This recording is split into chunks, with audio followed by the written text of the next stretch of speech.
صحیح بخاری میں حضرت جریج کا ذکر فرمایا، جریج نفل پڑھ رہے تھے، ماں نے آواز دی، وہ آ نہیں سکے، نماز میں تھے، ماں ناراض ہو گئی، اس نے ہاتھ اٹھا کے کہا اللہ یہ اتنی دیر تک مرے نہ جب تک کسی بری عورت کا منہ نہ دیکھ لے۔ کسی اور کی دعا کے لیے سند نہیں ہے کہ وہ تیرے حق میں ضرور قبول ہوگی، لیکن ماں باپ کی دعا کے لیے میرے نبی پاک نے سند بیان کی ہے۔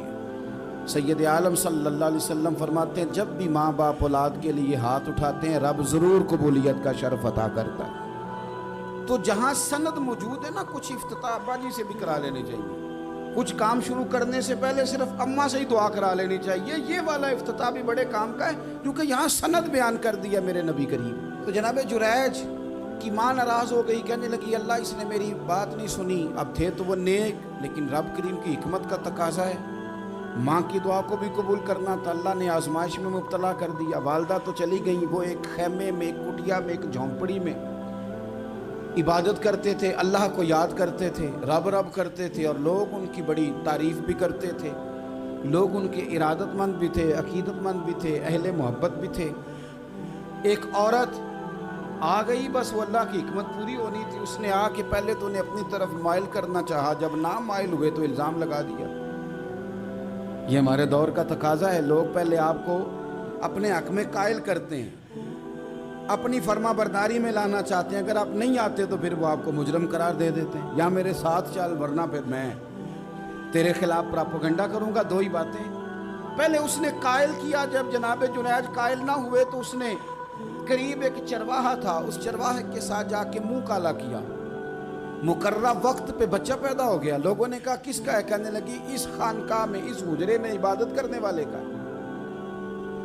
اگر کسی دیندار پر ذرا سا بھی الزام لگ جائے تو آپ یقین کریں کہ بڑے بڑے خوفناک لوگ بھی نیک ہو جاتے ہیں، جن کا اپنا سارا ماضی کالا سیاہ ہو وہ بھی اجالوں کے راہبر بن جاتے ہیں، جن کی اپنی زبانیں ساری زندگی آلودہ رہی ہوں وہ بھی بڑے بڑے اعلیٰ سچ بولنے لگتے ہیں۔ اعلیٰ کچے میرے مکان کی دیوار کیا گری، لوگوں نے تو میرے صحن میں رستے ہی بنا لیے۔ بڑے لوگ آ جاتے ہیں، پھر بڑا کچھ کرتے ہیں اور بڑے بڑے خوفناک جملے کستے ہیں، بس کو نقطہ جو ہاتھ آ گیا ایسا جیسے گرنے کا انتظار کر رہے تھے۔ اب جناب لوگ اٹھے، احتجاج شروع ہو گیا، شور پڑ گیا، یہ بابا بڑا نیک بنتا تھا، نفل پڑھتا تھا، عبادتیں کرتا تھا، دیکھو اس کا حال کیا ہے کہ اس نے ناجائز بچہ پیدا کیا۔ بغیر تحقیق کے میں کہہ چکا ہوں کہ الجھے الجھے بکھرے بکھرے روز و شب دیکھے گا کون، لوگ تیرا جرم دیکھیں گے سبب دیکھے گا کون، لوگ تیرا جرم دیکھیں گے سبب کوئی غور نہیں کرتا کہ وجہ کیا تھی۔ او بھائی کچھ تو مجبوریاں رہی ہوں گی، یوں ہی کوئی بے وفا نہیں ہوتا۔ الزام لگا دیا، شور ہوا، احتجاج ہوا، دنیا کٹھی ہوئی، ان کا انہوں نے حجرہ گرا دیا، مارا بھی، پیٹا بھی، ایک نیک آدمی کو بدنام بھی کیا، برا بھلا بھی کہا، گالیاں بھی دی، جو کر سکتے تھے کیا۔ اب جب سزا دینے لگے نا تو جناب جریج کہنے لگے تھوڑی سی اجازت دیتے ہو، مار تو تم نے دینا ہی ہے۔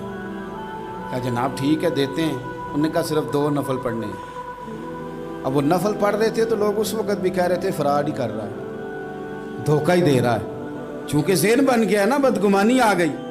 انہوں نے 2 نفل پڑھ کے ہاتھ اٹھائے، کہا اللہ جانا تو میں نے ہے، پر اس رسوائی کے ساتھ جنازے تک نہیں خراب ہو جاتے، قبریں تک نہیں لوگ بدنام کر دیتے، کہ اللہ جانا تو ہے پھر اس رسوائی کے ساتھ، تو میری مدد فرما، اب تو میرا کیس تیری ہی عدالت میں ہے، تو رحمت کا دروازہ کھول۔ ہاتھ اٹھائے، دعا مانگی، نفل پڑھے، پورے مجمع پہ نظر دوڑائی، کوئی نہیں تھا سپورٹ کرنے والا۔ کل تک جو کہتے تھے نا تیرے لیے جیئیں گے، تیرے لیے مریں گے، ساری عمر ہی آٹا گدہ ہے، لکھاں کیتے نہیں پیڑے، اب وقت آیا ہی تے محمد بخشا کوئی نہیں ہو بیٹھا نیڑے۔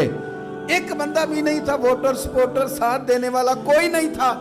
تو جناب جریج بچے کی طرف اشارہ کر کے کہنے لگے کوئی نہیں بول رہا، تو ہی بول کے بتا دے تیرا باپ کون ہے، تو ہی بول کے بتا دے کون ہے۔ اللہ اکبر۔